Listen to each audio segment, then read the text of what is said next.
In this video, you'll learn how to split test your ads and generate winning creative without spending thousands of pounds. The campaign structure is really simple. It's literally just one campaign, one ad set, and then as many ads as you want to test. Because it's so simple, you can literally test infinite amounts of creatives, even test further on the ads that perform, dialing in on your perfect ad. So as I said, there's only 4 steps to this, so let's get into it. Okay, so we're in the Ads Manager now. A lot of people think split testing or A/B testing is done by Facebook.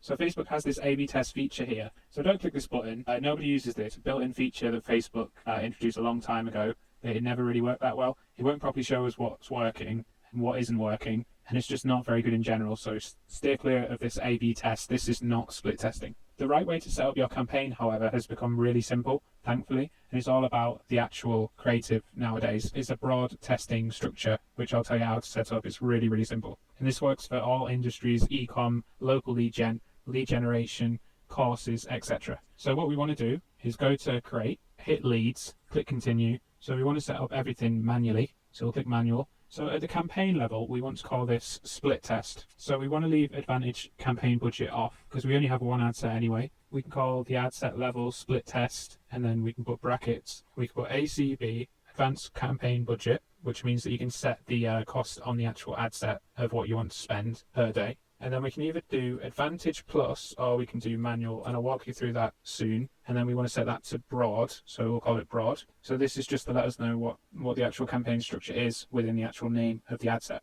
And then what I like to do is set the amount. So I'm in the UK, we use pounds. In the US, this would be dollars, obviously, and that's per day. So I'd set my budget here. If you're based in the US, you'd put United States. If you're based in United Kingdom, simple. So in terms of Advantage Plus audience, you can use this. A lot of people have found that actually turning Advantage Plus audience off is the better idea, and it's actually set up automatically as having Advantage Plus. So what we do with all of our ads, we do original audience options, so use original audience. And in the same way that everyone does broad targeting, which means essentially not putting any targeting at all except for location, we leave that blank as well. So for us, we'd use manual, so we'd get rid of Advantage Plus. It's really up to you, and you can test. We found with local ads for local services that it works a lot better. We found that selling courses or course type things, Advantage Plus doesn't seem to be any different. The problem with Advantage Plus sometimes is that it will find an audience in your broad area that is interested in your product, and then it will dial into that audience, but it will almost do it too effectively. And then it'll shrink that audience smaller and smaller, and it won't end up showing it to a broader audience. So it's kind of defeating the point of being a broad campaign. And obviously, if you have a smaller audience, then you probably want to try the manual broad campaign, because then it has more people that it can actually target. But if you want to use Advantage Plus, then it could be better for generating leads for less by dialing in more, but making sure that you're in a wider audience, like an entire country. So we want to keep all the other settings the same across the ad set. So here's a quick tip for anyone that runs ads that's for generating quotes. Unfortunately, this won't apply to e-commerce too much, but this will help in your testing. If you're generating leads and you don't have a proven lead generation website, so you've not got a website, or you have got a website and it's just not proven to have converted and you're not sure if it will, then if you're not sure it will, it probably won't, because generally you need to test the website a lot and often to create a high converting website. So if that's the case for you and you're just doing forms, then I'd advise that you do instant forms, which is Facebook's built-in forms. They actually convert at a really high percentage. The intention isn't there like it is for a website. Imagine that you click through to a website and you see the website, it looks amazing. I'm completely bought in on what this person's selling. So I sign up to get a free quote. I sign up to access a course or whatever. So my intention there is really high because I've clicked out of Facebook, which is an effort for me. It's something I didn't want to do, but your ads made me do it, and I've actually converted on the website, so that's high intent conversion. On Facebook, you click on the ads and it opens up a form essentially, and they can choose to fill that in or not. And that's a good thing and a bad thing. It means that if they convert, then they could have forgotten that they actually converted, because it's just so integrated into Facebook and it's so quick. So the difference between instant forms and website conversions is that instant forms might not, and probably won't, convert as high as website conversions, but website conversions won't generate as much as instant forms. So there's pros and cons to instant forms. But if you don't have a website or you don't have a high converting website, then use instant forms, because we do need to actually test something that actually works. So I'm going to set this to website because I know that we have a high converting website. If you want to figure out how to do this, then you'd be looking up Facebook Pixel, but I haven't got enough time in this video to go through that. So I just quickly entered £50, but there's actually two ways that you can approach how to decide on your budget. Option one is that you have a fixed budget, so you say, I'm willing to spend £1,000, I'm willing to spend $1,000 to find a winning ad, and let's say you have 5 creatives. So that means that you'd be spending £200 or dollars per ad. So that's one way to work it out. Option two would be based on lead cost. If you know the actual cost of your conversions outside of Facebook, or if you've run Facebook ads before, let's say it's $20. So if you took that lead cost and you times it by 2, then that would give you a good idea of if the ad works or not. So let's say you had 10 ads, your lead cost is $20 average. So 20 times 2, 40 across 10 ads. So 40 times 10 is $400. So there you have your budget. It basically just needs to be something that you're willing to spend to figure out which are your winning creatives, and also know that you might end up creating creatives that don't actually convert. So this is money that you're willing to spend. In terms of tracking your spend, obviously you can track that within Ads Manager, and they also have an ad reporting feature if you want to see here. And then once you've figured out how much you're willing to spend, then you have to figure out how quickly you want to spend that. Facebook is an auction system, so if there's a company out there that's selling socks and is spending $500 a day, then Facebook is going to try and find the best audience for them. And if you're only spending $100 a day, then you're not going to get that higher quality of lead as the bigger spender. But it's just something to consider that Facebook is an auction, and that the more you spend per day, the higher quality of people Facebook will put you in front of. So at the minimum, we want to spend at least $20, £20 in order to get a good idea of if the ads work or not. So for me, let's say I want to spend £75 across 10 days, so that would be £750. So you might have already actually created an ad that works, or created ads that have worked somewhat. In this case, you'll have an idea of the sort of messages that work for your audience. If you're brand new and you're a beginner to Facebook ads, then you'll want to consider what sort of messages that your audience might align with. I've actually put together a video on how to develop creative quickly using AI and ChatGPT that you can look at. It's quite a thorough video, about 40 minutes. To give you a short description, first you'd want to find your message, which is by researching everything you can about your product or service through Reddit, Facebook comments, comments in general, forum posts, and just finding objections there, and then coming up with solutions to those objections that your product or service delivers. And then you can also research on Facebook Ads Library your competitors and see what they're doing in terms of creative and also copy for some reference. And then you basically take those two things, generate images through ChatGPT, or use images that you have of your business or product or service, and then you end up after that process with 5 to 10 images and posts. And once you finish that process, you're actually at a place where you can start to split test, because you have 5 or so messages, you have 10 or so images,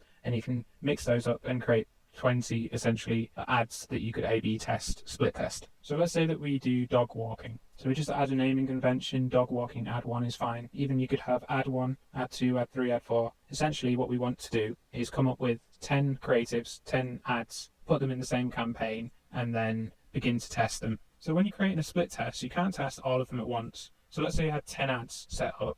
You really want to be spending a minimum of £20 a day, $20 a day. I'd suggest that you only use 2 a day, so then you can quicker find out which ones work. So we have our budget of $750 over 10 days, so £75 a day. So what we would do is we'd publish these first 2, dog walking ad 1, dog walking ad 2. If we look in the ad set, we can see that it'll be spending £75 a day. One thing to note is that Facebook will spend kind of randomly, it might seem, on different ads, but it's actually spending on the ads that seem to perform the best. These 3 are Facebook's internal rankings. So the quality ranking is based on how good the ad is in Facebook's eyes. Conversion rate is based on if it converts at a high percent. And then engagement rate is based on how many people comment and like and share your ad. I will say these aren't very relevant, but you could get an idea of why your ad is spending more if it has above average or average in here, and these ones just have nothing. So the reason that it could be spending more on this one is because Facebook deems it a good ad, and then it'll show it to more people. But what we want to do is say, when this ad has spent X amount,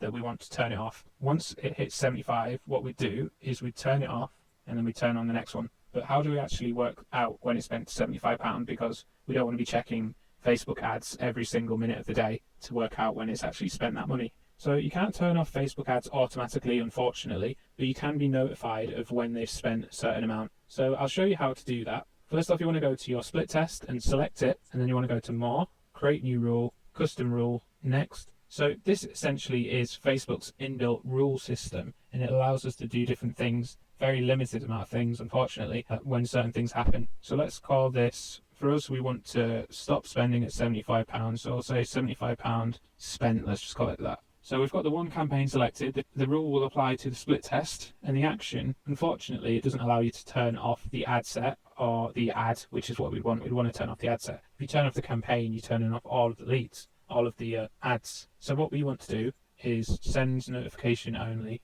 and then we can set that to continuously, and we can set it to 37 months, and cost per result, we want to set this to spent. So spent is greater than £75. Now at the same time, we can actually add a result. You can also add a rule in here, or in a new rule. You can sort of stack them within single rules. Your search cost per result is greater than, and let's say that what we want to get is leads for £25. So we can also add that in, and it'll essentially notify us when either of these things happen. So that's essentially the best way of tracking when ads have spent a certain amount. So let's say that dog walking ad 1 is now spent, so we'll turn that off and we'll turn on dog walking ad 4. So we repeat this process until all the ads have been turned on and off. So if you get an ad that's actually performing, you might not want to turn it off. So what's the best way to keep on while still testing the rest of the ads? So you could duplicate the campaign at this point and rename it to winning ads, and then we delete all of the not winning ads, and then that would leave you with the winning ads that you could rerun and even set the actual budget for. But in order to actually make sure that the ads will continue to work as they are working within your split test, I think the better plan would be to duplicate the split test, leave that as split test, and then rename your existing split test to winning ads. And then you can go into winning ads, and then you can find the ads that work and that didn't, and then just delete the ones that didn't work. And the reason that you might want to do it this way is because Facebook can be very awkward, and if you have something that's working, if it's not broken, don't fix it, essentially. And our test campaign is not as important as our actual winning ads. If you prefer to do it the other way around, then make sure that if you increase the actual spend or decrease the spend, that you only decrease or increase by percentages of about 5 to 10% in terms of daily spend, because you don't want Facebook to poo-poo it and say, we're not happy with this has changed too much, which is what they tend to say whenever you change anything within a campaign. They're very, very awkward, Facebook. So you want to make incremental changes, small changes, and you can do that every day. So if you needed to increase by 50%, then you'd increase 10% a day, or for 5 days, or you can increase 5% for 10 days, and just make sure that you're not messing up your ad set, because once it's messed up, it generally doesn't fix itself, and you just have to duplicate the actual ad set, which is one of the great pleasures of Facebook, but it's something that we can't really avoid nowadays. So from there, you could actually take that test ad set. If you've got those winning creatives, you can take the test ad set, and then you can create variations of your winning creative, and you can change one single element per winning creative. So you could test the headline, different headline variations that work. You could test the actual creative, the image itself. You could test the call to action, test all these different things, and then work out which one performs the best for you. And once you have that, you kind of have like a full circle split testing procedure. So that's basically all that Facebook ads managers do all day, every day. And this is what actually drives the profits, is by creating lots of different creatives and then testing them all. Unfortunately, it is very manual with Facebook, but you do get great results if you actually follow that procedure and do it every day, and then make sure that you're focusing on what works and what isn't, and then you're adjusting for that. So if this helped you, drop a like and then leave a comment below and let me know how it's affected your ads. Or let me know if you have any problems with your ads. I'd be happy to throw my 2 cents in. And let me know what kind of things that you're actually advertising for. I'd be interested to know what sort of problems you have around testing, because it's one thing that I'm quite passionate about.